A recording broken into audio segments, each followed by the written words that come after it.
Hey guys, and welcome to another episode of Perspectives Podcast.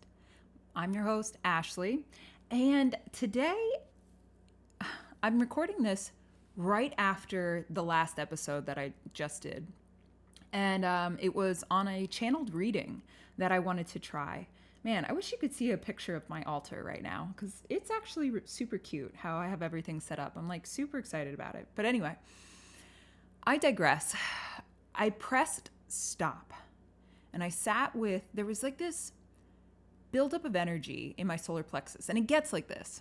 I think what happens is there's like a restriction, if you will, of the flow of energy because I am judging, I'm slightly filtering everything that comes out to make sure that it makes sense. And that slight filter kind of, just like anything else, even if you you put water through a sieve, it's going to take some time to get through all the holes. And so there's like a slight backup. And I think that's kind of what happens is I don't allow this energy to just flow through me. It takes a second because it's constantly being filtered. It's constantly being evaluated. And once I press stop and let go, it was this release of energy, this release of judgment, feeling a little safer in my body, and also realizing that what I just did, even though, I don't know, in some ways I still judge the message that came through. Like, was it accurate? Was it good enough? Was it what have you? But it's like this sense of vulnerability and fear. I feel like finding what feels good in your body. If you've listened to any of my previous episodes, I've talked a lot about resistance and finding, sometimes you come up to the wall of resistance and a lot of us just turn around because it's uncomfortable to try to scale that. I'm sitting here comfy in my pajamas. Why do I want to scale this wall? Why do I want to feel uncomfortable? I'm just going to do comfortable things. And totally understandable. But I think today has been, I'll call it a lesson in trying something that's new, uncomfortable, vulnerable, finding all of the little stories that have kept me stuck here before. In the last episode, I talked about this felt sense of a backup, almost like this authentic energy that I feel within me. And it wants to be expressed in a certain way. And it's almost like some of it's getting out in different ways. I tap into different things that interest me, and I feel like it's expressing certain parts of me, and it feels good. But it's like not the whole story. Like there's, I'm trying to make a work of art, and I'm only using watercolors, but it needs multiple different mediums almost.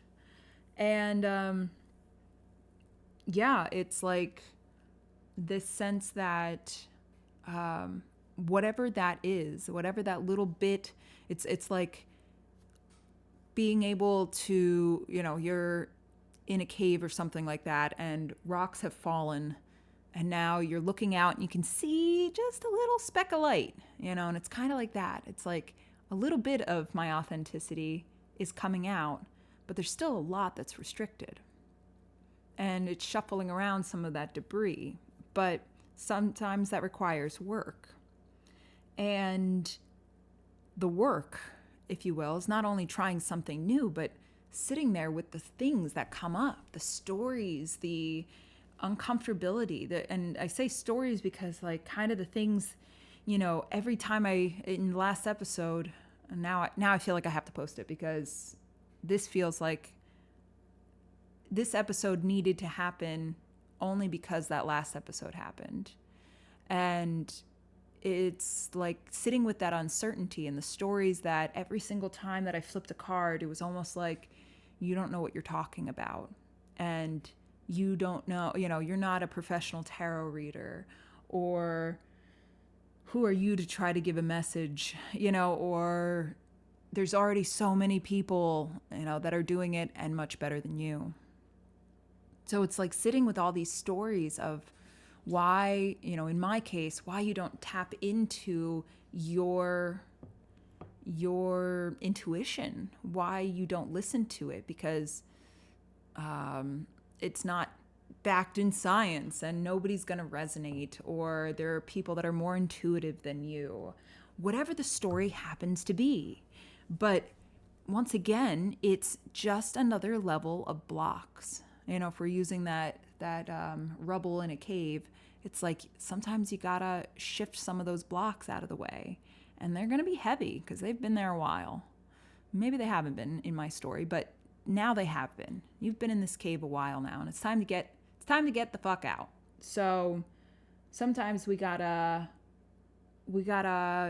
shift some things around, but it's going to be uncomfortable, because those stories have kept us in that cave for a very, very, very long time.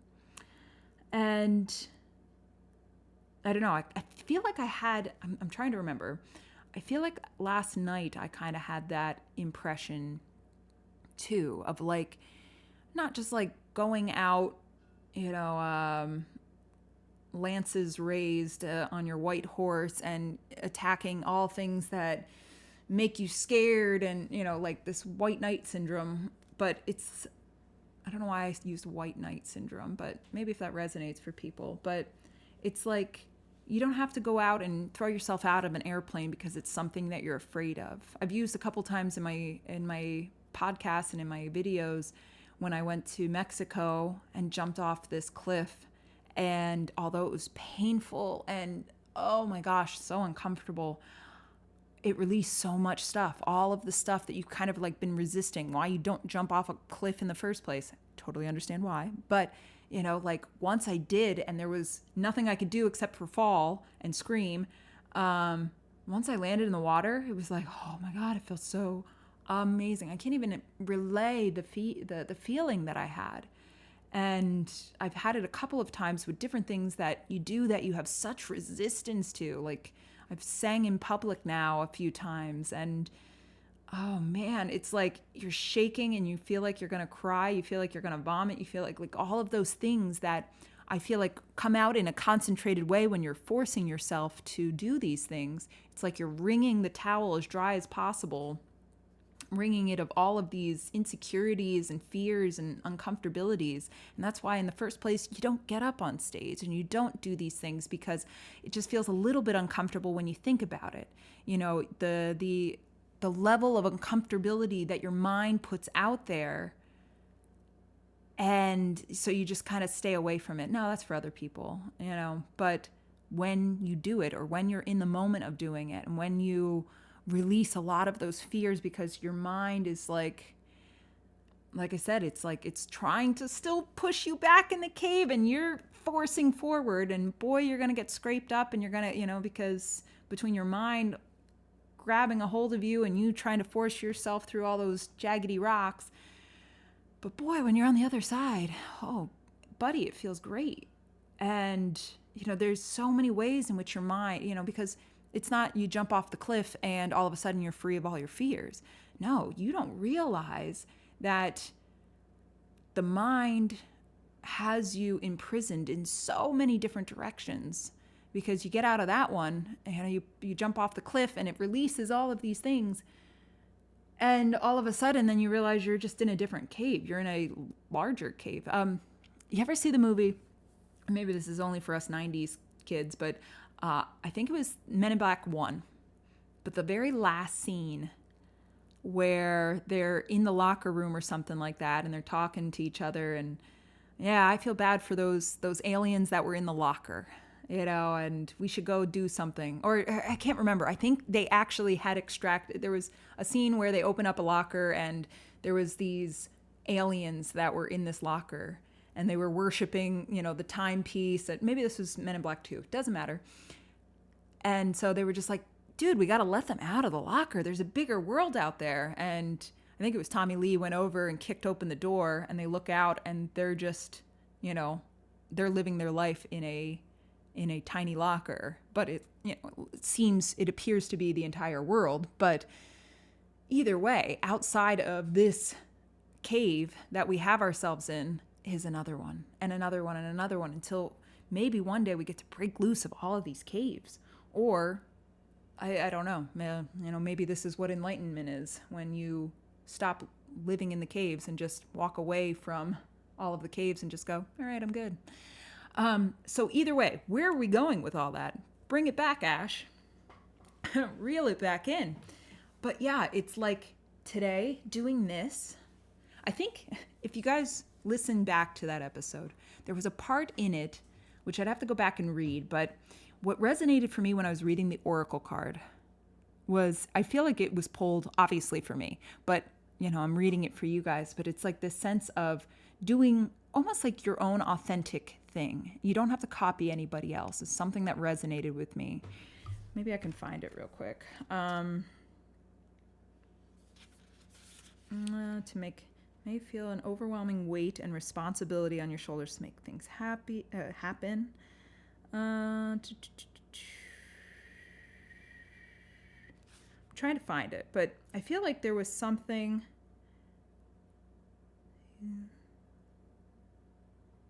Helps you see things through the lens of that. Either way, I thought there was something, and maybe I took it as such, but there was something like about being more authentic, or not do it. You don't have to do the things that other people are doing, or something like that. And maybe not. Maybe I'm making it up, but and I felt like it was speaking to me, because this channeling, or how about this? How I did it today, I feel like is how I've heard and seen other people do it. And although it resonates, and I really get so much value from other people's channelings, maybe it's not how I do it.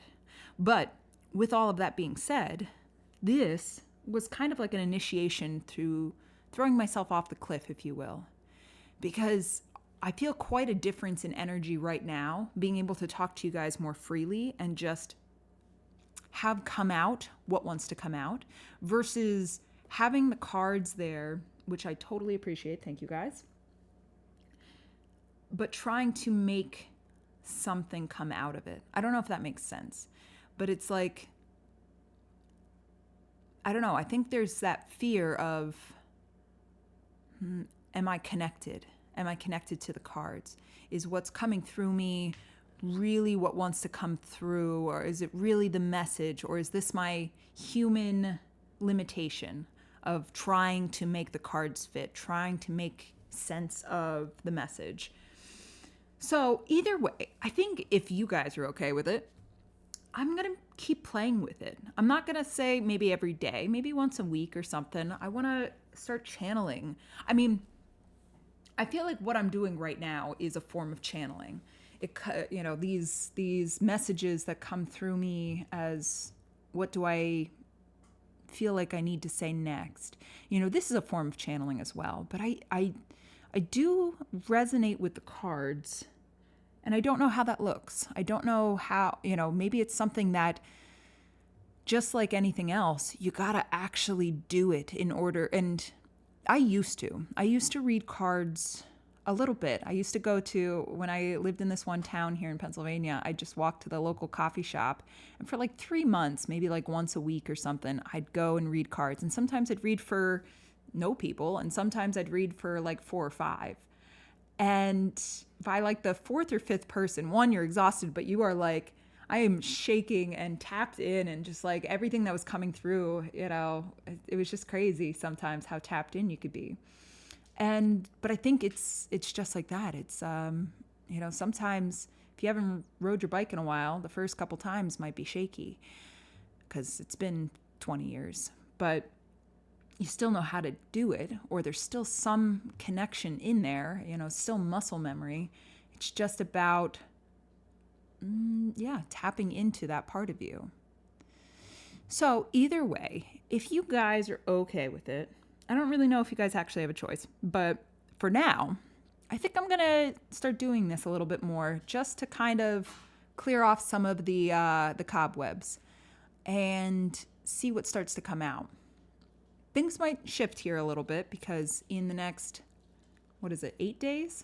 8 days, I leave to go to Egypt.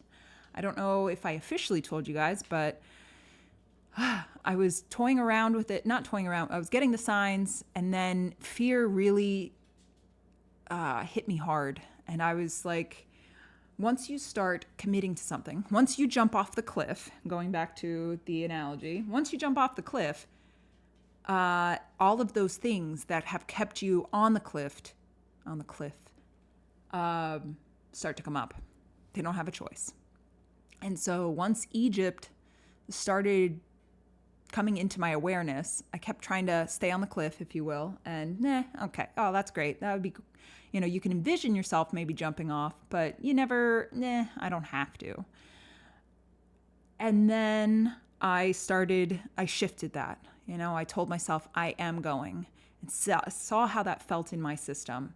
And it felt, kind of weird. I didn't, and that to me was, is that a sign? Like, should I not go? Because, when I say to people like, oh, sorry, I can't come on whatever day that is because I'll be in Egypt, like with a definite answer of like, I will be in Egypt. It felt kind of like sticky, kind of didn't feel right. It didn't. And I was just like, okay. But when I sat with that, I did feel that I needed to be there. I could feel it. So I booked the flight, and I leave in 8 days. And boy, did a lot of stuff come up when I finally jumped off the cliff.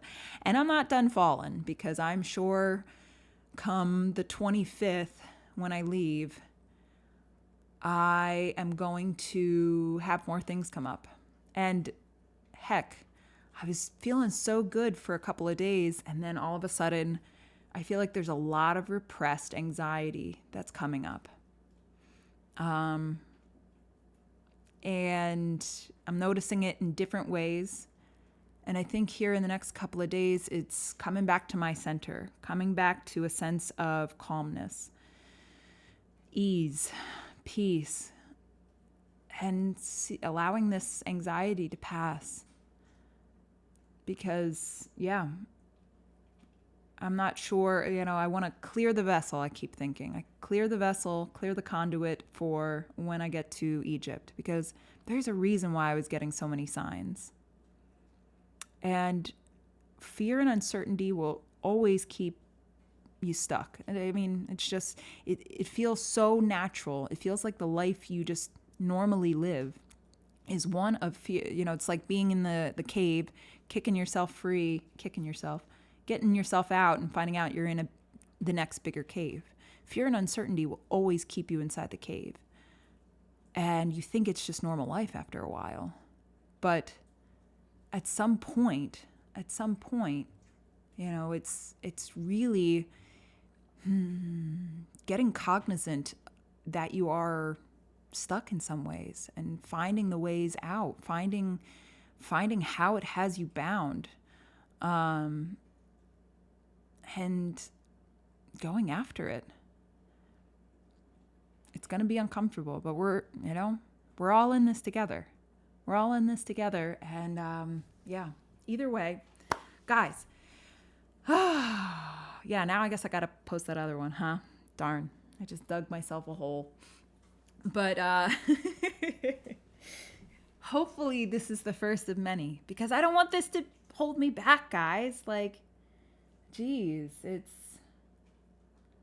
there's something there. Like I said, there's something that wants to be expressed, and maybe I haven't quite found it yet. But it's somewhere, or it's here in front of me. I just haven't found my flair in some. Ooh, excuse me. Now I'm moving energy. I haven't found my flair. I haven't found my take on it. And I guess it's about playing. I'm getting that sense of, fear in some ways. Fear being the block. Fear and judgment being the blocks the rocks, if you will, in that cave that you have to shuffle around. And I can keep doing the things that I know how to do in order to try to reveal that authentic part of myself. Or sometimes you gotta do the things that make you uncomfortable. You gotta try something new. You gotta take a step and whatever, that thing that you've singing, for example. Maybe sometimes you gotta stop singing in the shower and go sing out in public, because you'll find out why you haven't in the first place. You find out why you haven't read tarot on on your YouTube. But you'll start to find the edges of the cliff so that at some point maybe you can actually jump. But yeah, I don't know. I feel like that's the message that wants to come through. So, guys, super, super excited to have done this with you guys. Let me know what you think. Let me know what you think of anything. Whether you want to see more videos, if you love the podcast, if you're thinking you're going to like the channeled messages, or heck, let's see where they evolve to, or what they evolve into. So either way, I'm going to cut it, and girl, I'ma cut you. And I will check you all in the next episode. All right, see yous.